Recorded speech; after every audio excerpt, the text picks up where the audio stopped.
అండి అందరికీని మార్నింగ్ ఇడ్లీలు పెట్టుకున్నాం అనమాట. ఇడ్లీలు మిగిలిపోయే వాటిని వేస్ట్ చేయాలనిపించలేదు. అందుకనే సింపుల్గా ఇడ్లీ ఉప్మా చేసుకుంటున్నాను. ముందుగా ఇడ్లీలు ఇలాగా మొత్తం గుండు చేసుకోవాలన్నమాట. నెక్స్ట్ ఆనియన్స్, పచ్చిమిర్చి, కరివేపాకు, శనగపప్పు కూడా వేసుకుంటే చాలా బాగుంటుంది పోపులను. కానీ చిన్నపిల్లలు కొంచెం శనగపప్పు నవలలేరని చెప్పేసి శనగపప్పు వేయలేదన్నమాట. మీకు నచ్చితే వేసుకోవచ్చు అనమాట, option.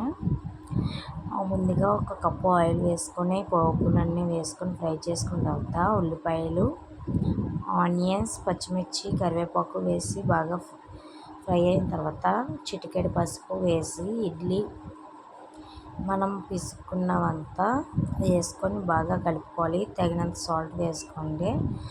Idli upma ready. Taste అయితే చాలా బాగుంది. మా బాబు చూడండి ఎంత ఇంట్రెస్ట్గా తింటున్నాడో.